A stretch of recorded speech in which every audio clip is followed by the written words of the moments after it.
10 foods that cause cancer, yet people eat it daily. Do they not care? They do, but they may not know. We all know that eating healthy is important, but did you know that there are certain foods that can actually increase your risk of getting cancer? Yeah, I know you did, but you may not know everything, and I'll give you a few tips today. Who am I? Well, I'm Dr. Ergin. I'm a medical doctor and an endocrinologist, a specialist in metabolism, nutrition, and hormones. While the chances of catching cancer from food are low, it is still good to be aware of what you're putting into your body. So sit back, relax, and get ready to learn about 10 foods that you might want to avoid for healthier you. Now, number one is somewhat surprising to some, but not at all to others. Soda, right? Or carbonated beverages. We all love a cold, fizzy soda every now and then, but did you know that these drinks are loaded with sugar and empty calories? Well, studies have shown that high consumption of sugary drinks like soda will increase your risk of developing cancer, especially in the esophagus and stomach. Well, no wonder, right? They go through that all the time. So maybe opt for a flavored glass of water next time. Number two, hydrogenated oils. These oils are commonly found in processed foods. That's worse than soda, actually.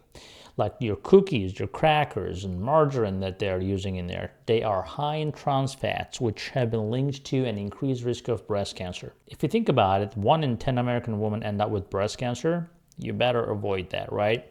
So next time you're tempted to reach out for a bag of potato chips, think twice maybe, right? And maybe grab apple instead. Number three. Now, you're gonna hate me for this, but I'm gonna say it anyway. Microwave popcorn. Who doesn't love the convenience of microwavable popcorn, right? Unfortunately, these snacks often contain a chemical called diacetyl, which has been linked to lung cancer in animals. Well, some people think that we are thinking animals, and some people say that they're animals, we are human beings. So yeah, I guess there's a jury out there still. So next time you're craving a movie night snack, try popping your own kernels on the stove instead. How about fish? Farmed fish especially, right? Not regular fish, of course, but the farmed fish.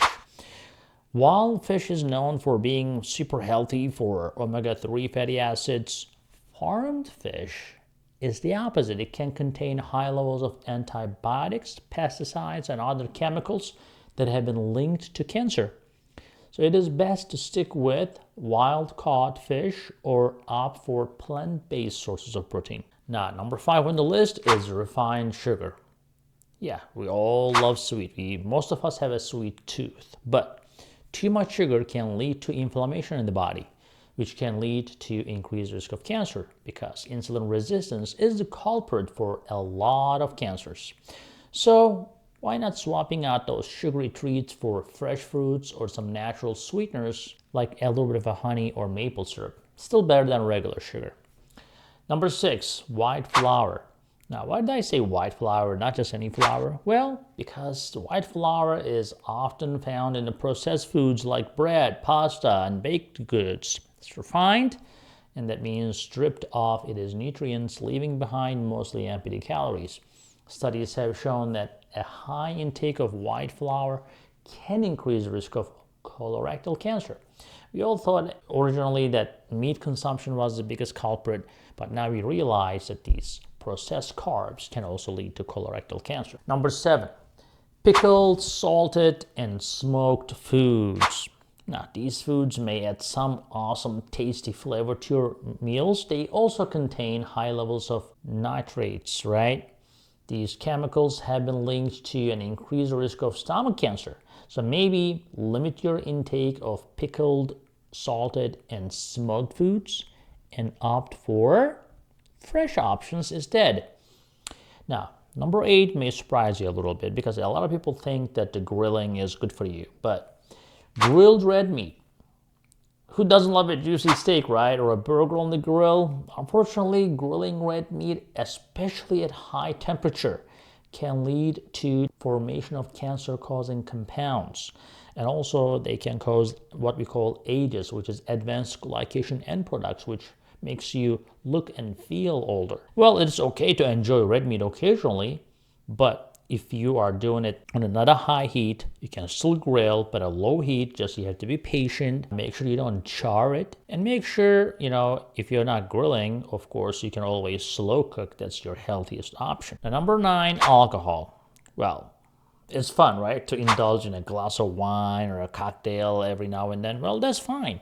But excessive alcohol consumption has been linked to increased risk of several types of cancer. Not just cancer, right? Liver failure, cirrhosis, right? If not liver failure, because the cirrhosis is a different form of liver failure. And it can lead to, before that, fatty liver. It can lead to kidney failure, also problems. But breast and liver cancer can also happen. Number 10 would be surprising for you because I'm going to talk about something that not many people talk about. And that is the spoiled parts of greens, let's say lettuce or some other things that is staying in your fridge, and then you see them, they're going bad, and you are still eating them. Those are nitrates. They can still cause cancer. You may be thinking that you're eating lettuce, you may be thinking you're eating some greens, that's good for you, but if they're waiting in the fridge too long, if they're not fresh anymore, they start accumulating those cancer-causing substances. Now, we have gone through the list of foods to avoid, right? Let's talk about some healthier alternatives that can help reduce your risk of cancer. So instead of soda, why not trying some infused waters or herbal teas or freshly squeezed fruit juices? Great, right? These beverages can provide you with the hydration you need without the added sugars. What about the hydrogenated oils? Well, you can opt for heart-healthy oils such as olive oil, avocado oil, or coconut oil. Coconut oil is less healthy than avocado and olive oil, but still better than the others. They're not only flavorful, but also rich in these beneficial fats and antioxidants. So how about popcorn? Instead of microwaving your popcorn, you can just do your popcorn on a stovetop or in an air popper. What's wrong with that? You can even get creative with your seasoning. You can try a little bit of a sprinkle of a nutritional yeast for a cheesy flavor or a dash of chili powder for a spicy kick. Now, instead of farmed fish, choose wild-caught fish. If you like to fish, go fish. I'm nothing against that. But if you don't have time, you have to go get the wild-caught ones. And if that's not possible, you have to stick with your plant-based foods like lentils, quinoa, or tofu. They're just as tasty and much better for you. Well, instead of refined sugar stuff for your sweet tooth, you can again sweeten things with honey and maple syrup in moderation. And you can eat more fruits, right? That's nature's candy. Now, what about vine flour, right? You can go for almond flour, oat flour, chickpea flour, you name it. They offer more fiber and nutrients and can help with your digestive system as well. What about pickles? The salted stuff, the smoked stuff. You can go for fresh fruits and vegetables always. They're full of cancer-fighting antioxidants and are just as crunchy and satisfying. Now, instead of grilled red meat, you can experiment with some plant-based proteins if you want to grill something. You can go for the beans or lentils, or poultry is definitely better. They're packed with fiber and won't form harmful compounds when cooked. Now, alcohol. How do you replace that, right? Well, drink in moderation. Try non-alcoholic alternatives like mocktails, kombucha, or sparkling water. There are non-alcoholic stuff out there now. Actually, you can find non-alcoholic spirits everywhere now. It's not that hard. Your body will thank you for it. Remember, moderation is key, and it's all about making small changes that add up to a healthier you. Well, that's it for today. Thanks for watching. Remember to subscribe. It's HolisticMD, and I will see you in the next video.